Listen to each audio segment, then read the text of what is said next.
Subscribe now and press the bell icon. Never miss an update. जय हिंद दोस्तों, अपन ने last class में प्रकाश का विश्लेषण देखा था। आज अपन लोग प्रकाश से संबंधित कुछ वैकल्पिक प्रश्न देखेंगे जो कि परीक्षा में बहुत बार रिपीट हुए हैं। इन प्रश्नों में मैं ऑप्शन के साथ आपको उसकी जानकारी भी दूंगा और वैसे ही मैंने पिछली क्लास में आपको इसके बारे में पढ़ा चुका हूं। मैंने एक ध्वनि का वीडियो बनाया था, उसके वैकल्पिक प्रश्न आपको दिए थे। आज अपन प्रकाश से संबंधित कुछ वैकल्पिक प्रश्न देखते हैं। तो चलिए स्टार्ट करते हैं, है ना। चलिए पहला प्रश्न देखते हैं। पहला प्रश्न क्या बोल रहा है, प्रकाश तरंग किस प्रकार की तरंग है। मैंने आपको स्टार्टिंग में ही बताया था प्रकाश तरंग किस तरंग के अंतर्गत आता है। प्रकाश तरंग आता है अनुप्रस्थ तरंगों के अंतर्गत। और मैंने आपको बताया ध्वनि किसके अंतर्गत आती है, वो आती है अनुदैर्घ्य तरंगों के अंतर्गत। मैंने आपको याद करने का तरीका भी बताया था आपको, इससे आप याद रख सकते हैं। तो इन चार ऑप्शनों में से यदि पूछा जाए प्रकाश किस प्रकार की तरंग है तो प्रकाश हो जाएगी अनुप्रस्थ तरंग। ठीक है, चलिए दूसरा क्वेश्चन देखते हैं अपन लोग। प्रकाश विकिरण की प्रकृति। यदि आपने मेरा वीडियो अच्छे से देखा होगा ना तो ये सारे क्वेश्चन उसी से संबंधित हैं। ये सारे क्वेश्चन आपको उसी में मिल जाएंगे। तो यदि आप लोग बताइए, ठीक है, मैं पढ़ा रहा हूँ ना। प्रकाश विकिरण की प्रकृति होती है तरंग के समान, कण के समान, ए बी बोथ या इनमें से कोई नहीं। तो प्रकाश तरंग की प्रकृति क्या होती है, मैंने आपको क्या बताया था। प्रकाश दो प्रकृति में विचरण करता है, मतलब प्रकाश का तरंग सिद्धांत भी होता है, प्रकाश का कणिका सिद्धांत भी होता है। मैंने आपको बताया था प्रकाश का कणिका सिद्धांत किसने दिया था। प्रकाश का कणिका सिद्धांत दिया था न्यूटन ने। और प्रकाश का तरंग सिद्धांत किसने दिया था। प्रकाश का तरंग सिद्धांत दिया था हाइगेंस ने। इससे भी क्वेश्चन बनता है भाई कि प्रकाश का कणिका सिद्धांत किसने दिया था, वो दिया था किसने, न्यूटन ने। तो इसमें आंसर आपका क्या हो जाएगा, ए और बी बोथ, मतलब प्रकाश तरंग और कण में संचरण करता है। ठीक है, प्रकाश विकिरण की प्रकृति तरंग और कण दोनों के जैसी होती है। अब अपन लोग तीसरा क्वेश्चन देखते हैं। ये बहुत ही मैंने आपको उसमें टॉपिक में भूल गया था बताना, इसको तो याद करने का है सीधे। प्रकाश का वेग, प्रकाश का वेग सर्वप्रथम किसने ज्ञात किया। तो प्रकाश का वेग सर्वप्रथम किसने ज्ञात किया, गैलीलियो, न्यूटन, रोमर, हाइगेंस। इसका आंसर है रोमर। प्रकाश का वेग सर्वप्रथम रोमन ने ज्ञात किया था। मैंने आपको विभिन्न माध्यम में प्रकाश का वेग जो बताया था ना, वो थ्योरी रोमन ने ही दी थी। मैंने आपको बताया था कि निर्वात में इतनी होती है, जल में इतनी होती है, कांच में इतनी होती है। तो प्रकाश का वेग सर्वप्रथम किसने, रोमन ने ज्ञात किया था। चलिए अपन लोग अब अगला प्रश्न देखते हैं। अगला प्रश्न क्या बोल रहा है यहाँ पे, प्रकाश का वेग अधिकतम होता है। मैंने आपको ध्वनि में बताया था ध्वनि के चलने के लिए माध्यम की आवश्यकता होती है। ठीक है, प्रकाश जो है प्रकाश निर्वात में भी चल सकता है। तो प्रकाश का वेग अधिकतम किसमें होता है, हीरे में, निर्वात में, पानी में, कांच में। तो आपको मैंने बताया था प्रकाश का वेग निर्वात में कितना होता है, आप सभी को याद होगा 3.8 इंटू, हाँ। तो प्रकाश का वेग मैंने आपको बताया था निर्वात में कितना होता है, 3 इंटू 10⁸ मीटर पर सेकेंड। ठीक है, सबसे ज़्यादा प्रकाश का वेग किसमें होता है, निर्वात में। कितना होता है, 3 इंटू 10⁸ मीटर पर सेकेंड। तो याद रखिएगा इसको। अब अगला क्वेश्चन क्या बोल रहा है, पूर्ण आंतरिक परावर्तन होता है जब प्रकाश जाता है। देखिए मैंने आपको समझाया था, ऑप्टिकल फाइबर के माध्यम से समझाया था कि पूर्ण आंतरिक परावर्तन कब होगा, जब प्रकाश सघन माध्यम से विरल माध्यम में जाएगा। मतलब पूर्ण आंतरिक परावर्तन होने के लिए क्या आवश्यक है, जब प्रकाश सघन माध्यम से विरल माध्यम में गमन करेगा ना, तभी पूर्ण आंतरिक परावर्तन होगा। अब यहाँ पे बहुत से माध्यम दिए गए हैं, हीरे से कांच में, जल से कांच में, वायु से जल में, वायु से कांच में। तो आप देखिए घनत्व के आधार पर देखा जाए तो हीरे का घनत्व कांच के घनत्व की अपेक्षा ज़्यादा होता है। मतलब हीरा जो माध्यम हो जाएगा वो हो जाएगा अपना क्या, सघन, और कांच जो हो जाएगा वो कौन सा माध्यम हो जाएगा, विरल।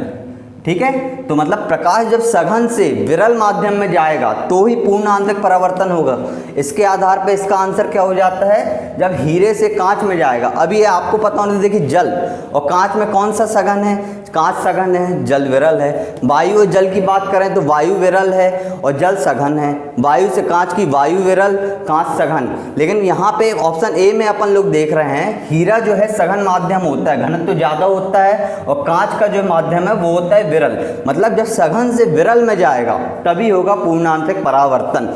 अब ऑप्शन कुछ भी हो तो आप उसके अकॉर्डिंग लगाएंगे, ठीक है। मैंने आपको यहाँ पे समझाया, बस इतना याद रखिए कि पूर्ण आंतरिक परावर्तन होने के लिए प्रकाश का सघन से विरल माध्यम में जाना जरूरी है। चलिए अगला क्वेश्चन देखते हैं, बहुत ही महत्वपूर्ण क्वेश्चन है, कई बार रिपीट होता है और मैंने आपको अच्छे से समझाया भी था। सूर्योदय या सूर्यास्त के समय सूर्य लाल दिखाई देता है, वो प्रकाश के किस गुण के कारण होता है? अपवर्तन के कारण, प्रकीर्णन के कारण, विवर्तन के कारण, पूर्ण आंतरिक परावर्तन के कारण। मैंने आपको इंडिविजुअली इन सबको अलग अलग पढ़ाया है और आपको मैंने बताया था सूर्योदय या सूर्यास्त के समय सूर्य का लाल दिखाई देना प्रकाश के किस गुण के कारण होता है? वो होता है प्रकाश के प्रकीर्णन के कारण, ठीक है। चलिए अगला क्वेश्चन देखते हैं। अगला क्वेश्चन क्या कह रहा है? श्वेत प्रकाश कितने रंगों से मिलकर बना होता है? देखिए मैंने आपको जब प्रिज्म के माध्यम से समझाया था तो अच्छे से क्लियर कर दिया था। मैंने आपको बताया था श्वेत प्रकाश कितने रंगों से मिलकर बना होता है, तो मैंने आपको बताया था क्या? रेड, जी, बी, 3 कलर की बात की थी। फिर मैंने आपको क्या बताया? जब ये सारे कलर एक साथ यहाँ पे जाके मिलते हैं बीच में तो कौन से कलर का निर्माण करते हैं? सफ़ेद। तो इसके अकॉर्डिंग क्वेश्चन क्या पूछ रहा है? श्वेत प्रकाश कितने रंगों से मिलकर बना होता है? 3 से, 4 से, 5 से, 7 से। तो आप कॉमन सेंस थोड़ा सा लगाएं तो देखिए मैंने आपको इंद्रधनुष में ही बताया था कितने कलर होते हैं? 7 कलर होते हैं, ठीक है। तो इसका आंसर क्या होता है? श्वेत प्रकाश जब यहाँ पे पूरे कलर मिलते हैं, 7 कलर मिलते हैं, तो तब श्वेत कलर का निर्माण होता है। मतलब इसका आंसर क्या हो जाएगा? ऑप्शन डी, ठीक है। अब अगला क्वेश्चन अपन देखते हैं, किस गुण से पता चलता है? मोस्ट इंपॉर्टेंट क्वेश्चन है भाई, कोई मत भूलिएगा, कई बार रिपीट हुआ है, बहुत इंपॉर्टेंट क्वेश्चन है, इसलिए ध्यान से देखिए। किस गुण से ये पता चलता है कि प्रकाश अनुप्रस्थ तरंग है? चलिए अगला क्वेश्चन देखते हैं। अगला क्वेश्चन क्या कह रहा है? श्वेत प्रकाश कितने रंगों से मिलकर बना होता है? देखिए मैंने जब आपको प्रकाश के बारे में पढ़ाया था तो मैंने आपको बताया था कि प्रकाश का एक गुण होता है वर्ण विक्षेपण। वर्ण विक्षेपण के बारे में मैंने आपको बताया था। जब अपन लोग प्रकाश को सूर्य के किरण, मतलब कुल मिलाकर सूर्य के प्रकाश को एक प्रिज्म से गुजारते हैं तो अपन जो प्रकाश जो है कितने रंगों में विभक्त हो जाता है? मैंने आपको बताया था 7 रंगों में विभक्त हो जाता है। तो यहाँ पे अपने ऑप्शन दिए हैं, option A 3, option B 4, option C 5, option D 7। तो यहाँ पे एक क्वेश्चन है, श्वेत प्रकाश कितने रंगों से मिलकर बना होता है? तो मैंने आपको बताया वर्ण विक्षेपण में जब सूर्य के प्रकाश को प्रिज्म से गुजारा जाता है तो प्रकाश जो है 7 रंगों में विभक्त हो जाता है, जिसको अपन लोग वर्ण विक्षेपण कहते हैं। मतलब जो इंद्रधनुष हैं उसमें 7 कलर समाहित होते हैं। तो ठीक है, यहाँ पे अपने इसका आंसर हो जाएगा ऑप्शन डी, ठीक है। मतलब कुल मिलाकर मैंने आपको एक कोडिंग बताई थी, बैजानी हापी नाला। बैजानी हापी नाला में पूरे 7 कलर आते हैं, तो उसके अकॉर्डिंग अपने इसका आंसर हो जाता है ऑप्शन डी। चलिए ठीक है, अगला क्वेश्चन देखते हैं। किस गुण से ये पता चलता है कि प्रकाश जो है अनुप्रस्थ तरंग है? मोस्ट इंपॉर्टेंट क्वेश्चन है भाई, याद रखिएगा आप सभी लोग कि क्वेश्चन क्या पूछ रहा है, किस गुण से ये पता चलता है कि प्रकाश जो है अनुप्रस्थ तरंग है? मैंने आपको बताया था एक गुण होता है, वो होता है ध्रुवण। ठीक है, ध्रुवण जो ऐसा गुण होता है वो ध्वनि में नहीं होता, वो सिर्फ प्रकाश में होता है। ध्रुवण मतलब क्या?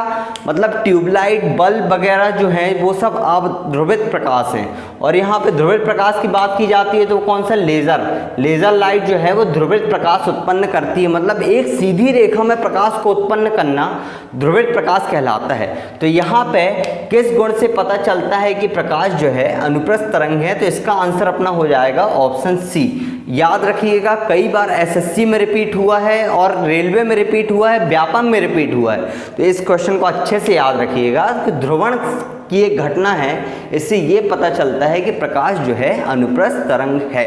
ठीक है, अगला क्वेश्चन देखते हैं। प्राथमिक कलर होते हैं, ये भी इंपॉर्टेंट क्वेश्चन है, एमपीपीएससी में आया था, इसलिए इसको याद रखिएगा अच्छे से। प्राथमिक कलर के अंतर्गत कौन कौन से आते हैं? मैंने आपको जब बताया था विभिन्न रंगों का कैसे उत्पन्न, मतलब विभिन्न रंग कैसे उत्पन्न होते हैं, तो मैंने आपको बताया था RG और बी, मतलब रेड, ग्रीन और ब्लू, मतलब लाल, हरा और नीला, ये जो है ये प्राथमिक कलर के अंतर्गत आते हैं। मतलब ऑप्शन ए इसका आंसर हो जाएगा। प्राथमिक कलर के अंतर्गत कौन कौन से आते हैं? लाल, हरा और नीला। ठीक है, याद रखिएगा, इन कलरों से मिला के बाकी के रंग बनते हैं, और जब ये कलर इकट्ठे मिलते हैं तो कौन सा कलर बनता है? वो बनता है सफ़ेद। अच्छा, इस क्वेश्चन के साथ एक चीज़ और बताना चाहूँगा मैं कि कि यदि कोई रंग पूरे प्रकाश को अवशोषित कर लेता है, मतलब पूरे प्रकाश को यदि अवशोषित कर लेता है और परावर्तित नहीं करता है, तो वो कौन सा कलर कहला जाएगा? वो कलर कहला जाएगा काला। मतलब काला यदि अपन को दिख रहा है तो वो पूरे प्रकाश को अवशोषित कर रहा है और परावर्तित नहीं कर रहा है। इसी के इतर मतलब उल्टा यदि बात करें अपन लोग, यदि कोई कलर पूरे प्रकाश को अवशोषित ना करके पूरे प्रकाश को परावर्तित कर दे रहा है, तो वो कौन सा कलर कहला जाएगा? सफ़ेद। सीधी सी बात है, चमकदार सतह पूरे प्रकाश को परावर्तित कर देती है, इसलिए वो अपन को सफ़ेद दिखाई देती है। और काला क्यों दिखाई देता है? क्योंकि पूरे रंगों को अवशोषित कर लेता है, इसलिए वो अपन को काला दिखाई देता है। तो ठीक है, ये आप याद रखिएगा, यदि पूरे कलरों को अवशोषित कर रहा है तो वो कहलाएगा काला, और यदि पूरे कलरों को परावर्तित कर रहा है तो वो कहलाएगा सफेद। चलिए अगला क्वेश्चन देखते हैं। अगला क्वेश्चन क्या कह रहा है? निम्नलिखित में से किस रंग का तरंगदैर्घ्य सर्वाधिक होता है? मैंने आपको बताया था बैजानी हापी नाला। बैजानी हापी नाला से मैंने आपको बताया था सबसे कम तरंगदैर्घ्य होता है बैगनी रंग का। ठीक है, बैजानी हापी नाला में सबसे आगे कौन सा आता है? वो आता है लाल।